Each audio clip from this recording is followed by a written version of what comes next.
രാമ രാമ രാമ രാമ ലോകാഭിരാമ ഭൂമി ബാലശ്രേഷ്ഠ ഭാരതം ശ്രേഷ്ഠ ഭാരതം. നമസ്കാരം. ശ്രേഷ്ഠ ഭാരതം റിയാലിറ്റി ഷോയിലേക്ക് എല്ലാ മാന്യ പ്രേക്ഷകർക്കും സ്വാഗതം. മത്സരങ്ങൾ ആരംഭിക്കുകയാണ്. ആദ്യം പ്രശ്നോത്തരി മത്സരമാണ്.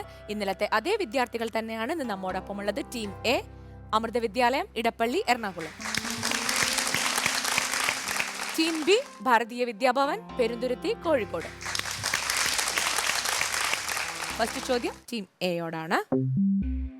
നിവാത കവചന്മാരുടെ ആവാസ കേന്ദ്രം എവിടെയാണ്? എ ഭോഗവതിപുരി, ബി മണിമയ പട്ടണം, C Rasatalam, D Bhuvarlokam. Your time starts now. C Rasatalam. C Rasatalam lock ചെയ്തു. നമുക്ക് നോക്കാം. ടീം എ പറഞ്ഞ ഉത്തരം വായിച്ച ഓർമ്മ ശരിയല്ലാന്ന് ഇപ്പൊ ഏകദേശം ബോധ്യായി അല്ലേ? ശരി, ടീം എ ഉത്തരം പറഞ്ഞിട്ടില്ല. അതുകൊണ്ട് ചോദ്യം ടീം ബിക്ക് കൈമാറുകയാണ്. ചോദ്യം ഇതാണ്: നിവാത കവചന്മാരുടെ ആവാസ കേന്ദ്രം എവിടെ? എ ഭോഗവതിപുരി, ബി മണിമയ പട്ടണം, D Bhuvarlokam. Your time starts now. Option B മണിമയ പട്ടണം. ഓപ്ഷൻ ബി മണിമയ പട്ടണം. പട്ടണം എന്താ പട്ടണം എന്നൊക്കെ പറഞ്ഞു. ഓക്കെ, ഓപ്ഷൻ ബി മണിമയ പട്ടണം. ടീം ബി പറഞ്ഞ ഉത്തരം ശരിയാണ്. ടീം ബിക്ക് 1 മാർക്ക്. അടുത്ത ചോദ്യം ടീം ബിയോടാണ്. ഇന്ദ്രാണിയായ ശചി ദേവിയുടെ പിതാവ് ആരാണ്? Option A Puloman, option B Pulahan, option C Brihaspati, option D Dakshan. Option A Puloman. Option A Puloman lock ചെയ്തു. നമുക്ക് നോക്കാം. ടീം ബി പറഞ്ഞ ഉത്തരം ശരിയാണ്. ടീം ബിക്ക് 2 മാർക്ക്. അടുത്ത ചോദ്യം ടീം എയോടാണ്. ചോദ്യം ഇതാണ്: ദണ്ഡനെയും അദ്ദേഹത്തിന്റെ രാജ്യത്തെയും ഏതു വിധത്തിലാണ് ശുക്രാചാര്യർ ശപിച്ചത്? എ 7 ദിവസത്തിനുള്ളിൽ ധൂളി മൂടി നശിക്കും, ബി പ്രളയജലത്താൽ നശിക്കും, സി അഗ്നിയാൽ അവസാനിക്കും, ഡി ചണ്ടമാരുതൻ വന്ന് മൂടും. Your time starts now.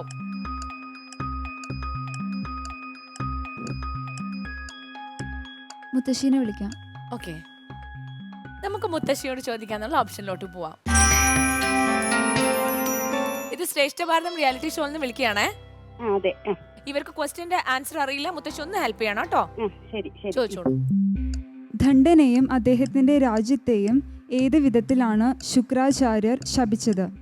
A 7 ദിവസത്തിനുള്ളിൽ ധൂളിമൂടി നശിക്കും, ബി പ്രളയജലത്താൽ നശിക്കും, സി അഗ്നിയാൽ അവസാനിക്കും, ഡി ചണ്ടമാരുതൻ വന്ന് മൂടും.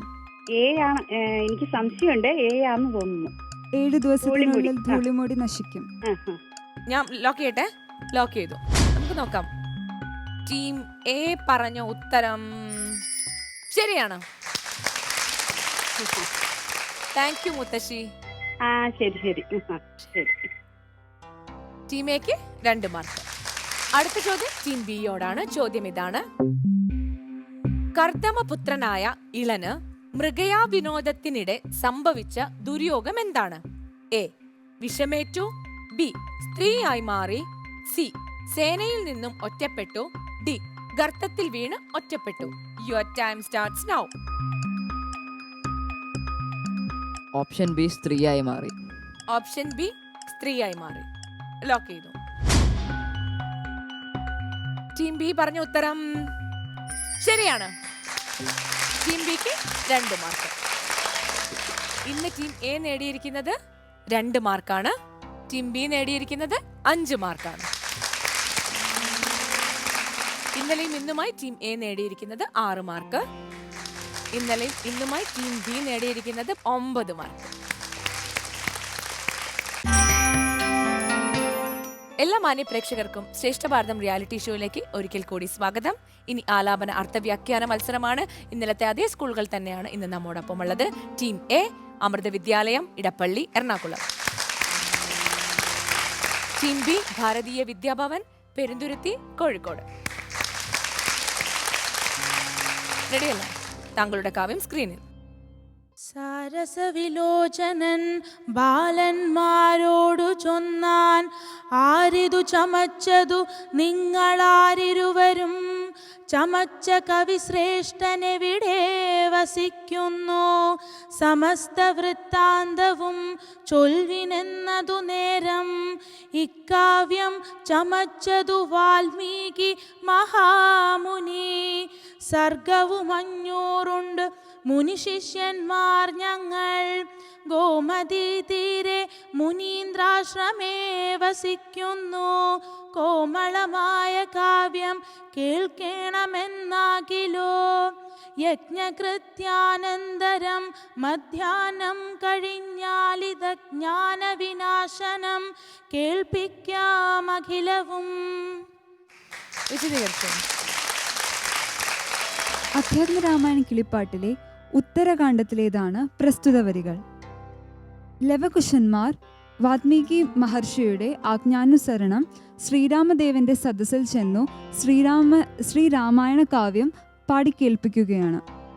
ഇത് കേട്ടതിനു ശേഷം ശ്രീരാമചന്ദ്രൻ ലവകുശന്മാരോട് ചോദിക്കുന്നതാണ് ഈ വരികൾ.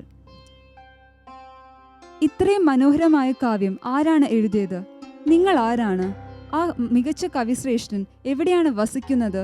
എന്നിങ്ങനെയെല്ലാം എന്ന സമസ്ത വൃത്താന്തങ്ങളും തന്നോട് പറയുവാൻ വേണ്ടി ശ്രീരാമദേവൻ ലവകുശന്മാരോട് പറയുന്നു. ഇത് കേട്ട് ലവകുശന്മാർ തങ്ങൾ ഗോമതി തീരത്തെ മുനിയാശ്രമത്തിൽ വസിക്കുന്നവരാണെന്നും ഈ കാവ്യം എഴുതിയത് വാൽമീകി മഹർഷിയാണെന്നും പറയുന്നു. യജ്ഞത്തിനു ശേഷം മധ്യാഹ്നം കഴിഞ്ഞാൽ മുഴുവൻ കഥ താങ്കളെ കേൾപ്പിക്കാമെന്ന് ലവകുശന്മാർ ശ്രീരാമനെ ഇവിടെ പറഞ്ഞു കേൾപ്പിക്കുന്നു. ഈ ഒരു സന്ദർഭത്തിനു ശേഷമാണ് ലവകുശന്മാരെ ശ്രീരാമൻ തിരിച്ചറിയുന്ന ആ ധന്യവേള. പിന്നീട് സീതയെ കണ്ടുമുട്ടുകയും സീത സ്വന്തം മാതാവായ ഭൂമിദേവിയുടെ അടുത്തേക്ക് പോവുകയും അനന്തരം മഹാപ്രസ്ഥാനത്തിലേക്കും രാമായണ കഥ ചെന്നു ചേരുന്നു. നന്ദി.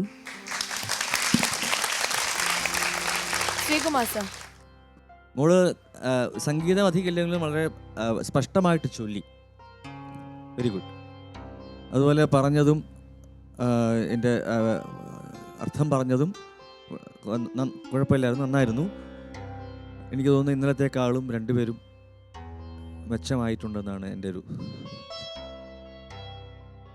സാരസവിലോചനൻ ബാലന്മാരോടു ചൊന്നാൻ, ആരിതു ചമച്ചതു നിങ്ങളാരിരുവരും, ചമച്ച കവിശ്രേഷ്ഠനെവിടെ വസിക്കുന്നു, സമസ്ത വൃത്താന്തവും ചൊൽവിനെന്നതു നേരം, ഇക്കാവ്യം ചമച്ചതു വാൽമീകി മഹാമുനി, സർഗവും 500 മുനിശിഷ്യന്മാർ ഞങ്ങൾ, ഗോമതി തീരെ മുനീന്ദ്രാശ്രമേ വസിക്കുന്നു, കോമളമായ കാവ്യം കേൾക്കണമെന്നാകിലോ, യജ്ഞകൃത്യാനന്തരം മധ്യാഹ്നം കഴിഞ്ഞാലിതജ്ഞാനവിനാശനം കേൾപ്പിക്കാം അഖിലവും.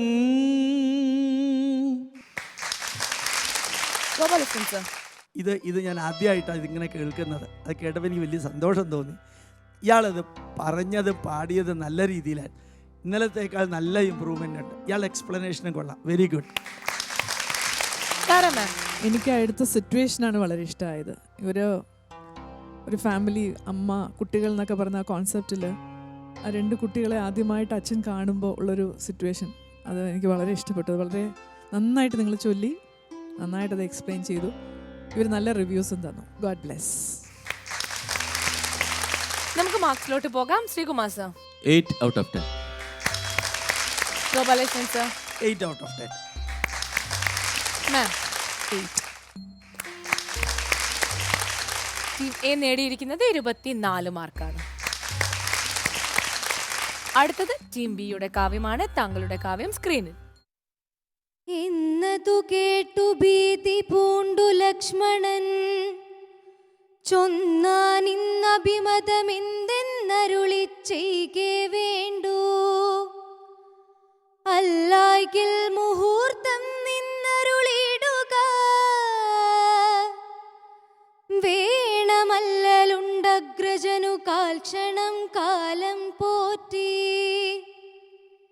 എന്നതു കേട്ടു മുനി കോപം പൂണ്ടരുൾ ചെയ്തു.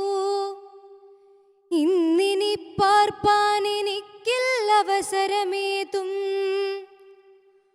ഭൂപതി തന്നെ കാൺമാനില്ലവസരമെങ്കിൽ ശാപത്താൽ മുടിപ്പൻ ഞാൻ ഭാനുവംശത്തെയെല്ലാം.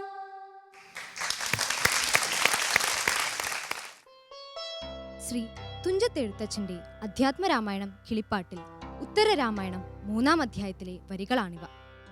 പ്രജാതത്പരനായ ശ്രീരാമചന്ദ്രൻ സഹോദരന്മാരോടും പുത്രന്മാരോടുമൊപ്പം സന്തോഷമായി താമസിക്കവേ ഒരിക്കൽ യമദേവൻ മുനിവേഷത്തിൽ അയോധ്യയിലെത്തുന്നു. തനിക്ക് അതീവ രഹസ്യമായ ഒരു കാര്യം ശ്രീരാമനോട് പറയാനുണ്ടെന്നും ഇത് പറയുന്നതിനിടയിൽ തടസ്സമായി വരുന്നവൻ ആരായാലും അദ്ദേഹത്തെ വധിക്കാൻ ശ്രീരാമൻ തയ്യാറാകണമെന്നും യമദേവൻ ആവശ്യപ്പെടുന്നു. ശ്രീരാമൻ ഇതിന് തയ്യാറാകുന്നു. ഗോപുരവാതിൽക്കൽ ലക്ഷ്മണനെ കാവലിനായി നിയോഗിക്കുകയും ചെയ്യുന്നു. താൻ യമദേവനാണെന്നും ശ്രീരാമ അവതാര ഉദ്ദേശം പൂർത്തിയായി മടങ്ങേണ്ട സമയമായി എന്ന് ഓർമ്മപ്പെടുത്താൻ ബ്രഹ്മദേവൻ നിയോഗിച്ചതാണ് തന്നെയെന്നും യമദേവൻ ശ്രീരാമനോട് പറയുന്നു.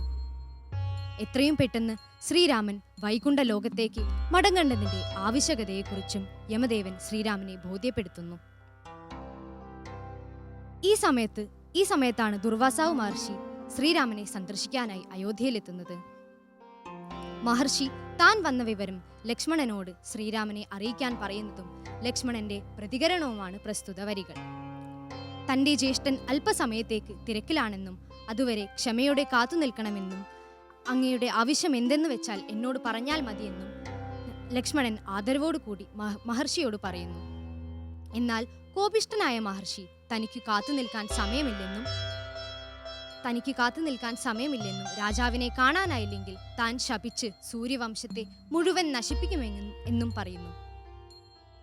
ശ്രീരാമ അവതാര ഉദ്ദേശം പൂർത്തിയായി മടങ്ങേണ്ട സന്ദർഭത്തിൽ അതിനൊരു നിമിത്തമായി മാറുകയാണ് ദുർവാസാവ് മഹർഷിയുടെ കോപം എന്ന് നമുക്ക് മനസ്സിലാക്കാം.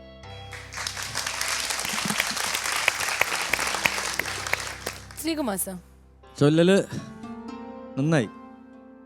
അതിനകത്ത് ഒരു സംശയം മാത്രം എനിക്കുള്ള, അല്ലായെങ്കിൽ മുഹൂർത്തം നിന്നരുളിയിടുക വേണം അല്ലേ?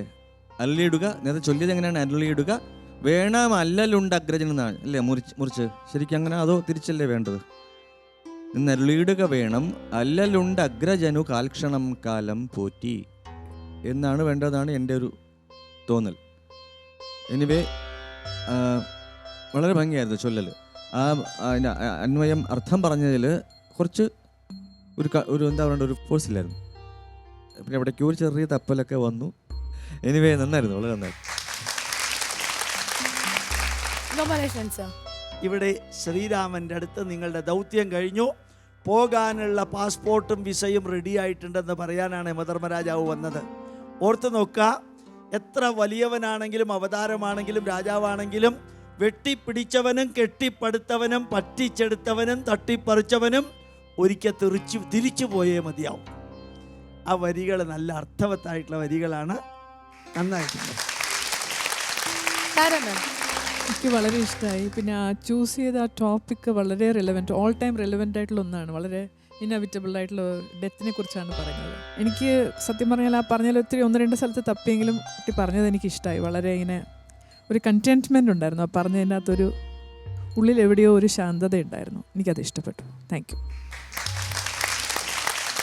8 out of 10. 8 out of 10. ഒരുപാട് സ്നേഹത്തോടെ 8. ഹിന്ദി നേടിയിരിക്കുന്നത് 24 മാർക്കാണ്. ഇന്നലെയും ഇന്നുമായി ടീം എ നേടിയിരിക്കുന്നത് 45 മാർക്കാണ്. ഇന്നലെയും ഇന്നുമായി ടീം ബി നേടിയിരിക്കുന്നത് 50 മാർക്കാണ്.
ദശാനനൻ നിർഗമിച്ചിടിനാൻ പുഷ്പകത്തിന്മേലെ വന്നു ശരവണ ദേശമണഞ്ഞപ്പോൾ നന്നായുറച്ചിളകാഞ്ഞിതു പുഷ്പകം.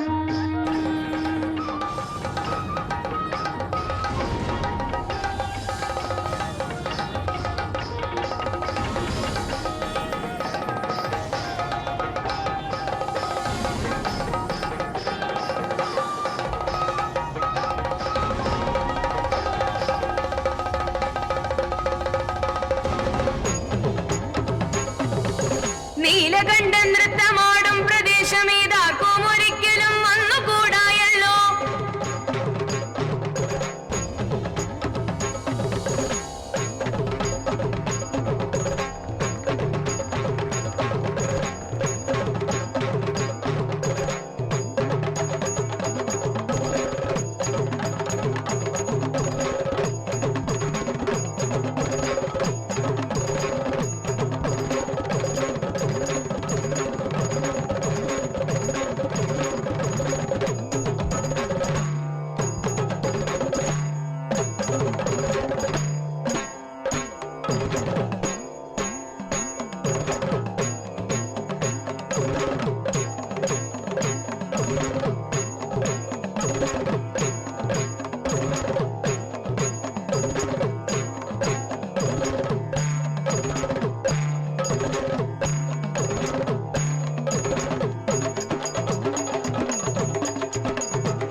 രാവം ത്വദീയം നിറഞ്ഞു ജഗത്രയേ രാവണൻ എന്നതിനാൽ താപനാമവും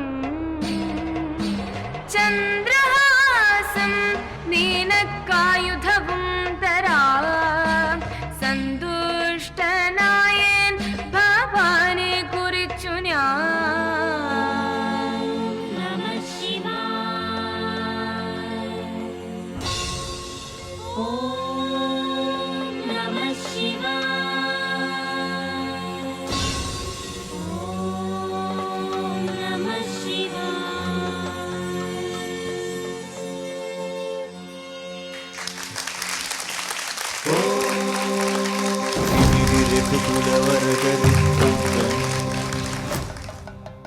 എല്ലാ മുഖങ്ങളും അതത് ക്യാരക്ടറിന് പറ്റിയ എന്താ പറയാ അതിന് ആപ്റ്റായിരുന്നു നിങ്ങളുടെ ഒക്കെ.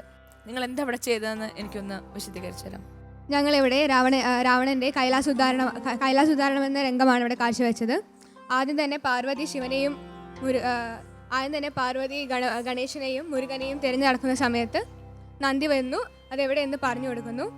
എന്നിട്ട് ശിവൻ പറയുകയാണ്, എനിക്ക് താണ്ഡവം പാടാനുള്ള സമയമായിരിക്കുന്നു, ഞാൻ അത് ചെയ്യാൻ പോവുകയാണ് എന്ന് പറഞ്ഞിട്ട് നന്ദിയുടെ അടുത്ത് വദ്ദളം വായിക്കാൻ പറയുകയും മുരുകനെയും ഗണേശൻ്റെ അടുത്ത് കൂടെ ആടാൻ പറയുകയും ചെയ്യുന്നു. അങ്ങനെ ഞങ്ങൾ താണ്ഡവം ആടുന്ന സമയത്ത് കുബേരൻ നൽകിയ പുഷ്പവിമാനവുമായി രാവണൻ കൈലാസത്തിന് മുകളിൽ കൂടെ വരുന്ന സമയത്ത് പെട്ടെന്ന് വിമാനം നിന്ന് പോകുകയായിരുന്നു. അത് രാവണനെ അവിടെ കണ്ട നന്ദി പോയിട്ട് പറയുകയാണ്, നീ ഇവിടെ വരാൻ പാടുന്നതല്ല, ശിവൻ താണ്ഡവം ആടുന്ന സമയമാണെന്ന് പറയുകയാണ്. എന്നിട്ട് രാവണൻ നന്ദിയെ കുരങ്ങൻ എന്ന് വിളിച്ച് ആക്ഷേപിക്കുകയും ചെയ്തു. അപ്പോൾ നന്ദി തൻ്റെയും തൻ്റെ കൊട്ടാരവും രാജ്യവും കുരങ്ങന്മാരെ നശിച്ചു പോകട്ടെ എന്ന ശാപവും അവിടെ നൽകിയിരിക്കുന്നു. അത് കേട്ട് കുപിതനായ രാവണൻ കൈലാസം എടുത്ത് അമ്മാനമാടുകയാണ്. അത് കണ്ട് ദേഷ്യം വന്ന ശിവൻ വന്നിട്ട് കൈലാസം കാലുകൊണ്ട് ചവിട്ടി പിടിക്കുകയാണ്. എന്നിട്ട് ചന്ദ്രഹാസം എന്ന വാളും രാവണൻ തൻ്റെ തെറ്റ് മനസ്സിലാക്കി കൊടുത്ത് ചന്ദ്രഹാസം എന്ന് പറഞ്ഞ വാളും നൽകുകയാണ്. നന്നായിരുന്നു കേട്ടോ. നിങ്ങളെല്ലാവരും ക്യാരക്ടേഴ്സായിട്ടാണ് ചെയ്തത്. കൂട്ടത്തിൽ എനിക്ക് നന്ദികേശ്വരൻ എനിക്ക് ഭയങ്കര ഇഷ്ടപ്പെട്ടു. വളരെ നന്നായിരുന്നു. നിങ്ങൾ സാറ് വന്നിട്ടുണ്ടോ?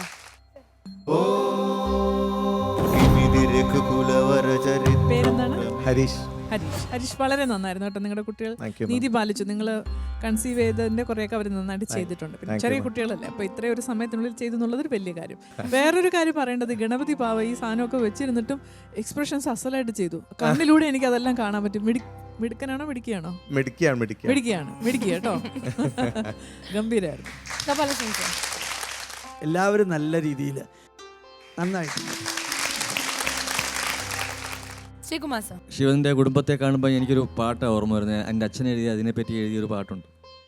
മെത്തിന ശിവഭക്തിയിലുദ്ധതന പ്രതിമൻ ലങ്കേശൻ വിക്രമി അതിതീവ്ര തപസ്സിലിളക്കി ഹരനുടെ ചിത്തം കൈലാസം കൈയിലെടുത്തമ്മനമാടി കൈലാസം കൈയിലെടുത്തമ്മനമാടി ശ്രീ ഗണപതിയുടെ തിരുനാമക്കുറി. ബാക്കി കേട്ടിട്ടുണ്ടല്ലോ അല്ലേ?